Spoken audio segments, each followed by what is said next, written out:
Awonder played e4. Aronian played e5. Awonder played knight f3, knight c6, and we have the Scotch game. Here Aronian took, and here came the gambit, the Scotch Gambit, bishop to c4. So Awonder is not interested in taking back this pawn. He wants better development and more play with his pieces. So bishop c5, knight g5, attacking f7, knight h6, and here comes a very well-known sacrifice in the Scotch Gambit, knight f7. Takes, takes, takes, and white gets back the piece with the fork. G6 and queen takes bishop. At first sight, this might look very good for white, but actually this is still slightly better for black. Black's king is not safe, but black can manually castle, and there is a nice pawn sitting on d4. White is not yet developed completely, only the queen has come out. All the active pieces have been exchanged off on f7. So this is still okay for black. Around equal with slight advantage for black because white went for a gambit, an unsound gambit. So now black plays the most accurate move, d5. Aronian activates his bishop. He does not mind queen takes d5 because if queen takes pawn takes, there is knight b4. And he gets back the pawn, c2 is hanging, rook e8 is coming, so it becomes better for black. So after d5, Awonder plays pawn c3, takes and castles. So now Aronian is still up by one pawn, rook e8. He brings his rook in so that the king can stay safe on g8. Pawn takes back, queen takes back. Of course, Awonder wouldn't want to exchange queens because he's a pawn down. He goes queen g5, trying to take advantage of the king safety over here. Knight b4. This was a move that Aronian played after some thought. This is the moment where both of them were out of the book, probably. So after knight b4, Awonder took a long time to play his next move. And he played a very nice bishop d2, ignoring the threat of knight c2. What is his idea? If knight c2, bishop c3 comes. And when queen goes back so as to keep covering f6, the queen jumps in. And if knight takes rook, then just queen h7. And after king e6, we can just play knight a3. And at the cost of just an exchange, as in just 2 points, white has a great attack. All the pieces are active and the black king is not safe. So this is losing for Aronian, which is why after bishop d2, he played queen d6. A better move would have been king g8.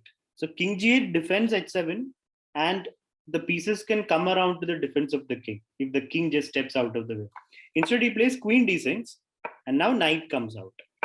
Pawn c6, rook d1, threatening a discovered attack on the queen. Aronian doesn't mind, he wants to develop his pieces. Bishop f5, and here Awonder played another very good move, g4, kicking the bishop away. Aronian first plays h6, just kicking the queen away, and then he moves his bishop back. He did not go to d7 because he can come under fire from the rook. For example, if the bishop moves, let's say e3, and then already the queen has to stay defending all these squares. h6 is hanging, queen might be needed here in the defense of the king, but now queen is tied down to the bishop as well. So that is why Aronian played bishop c8. So that this queen is not tied down to the defense of the bishop. Now bishop takes h6 was played, attacking the queen. Knight d3 was played. So Aronian gets some stability in, but then bishop g5, paving way for the queen to come in. And once the queen comes in, it will be all over. So Aronian has to play queen e5. He plays queen e5.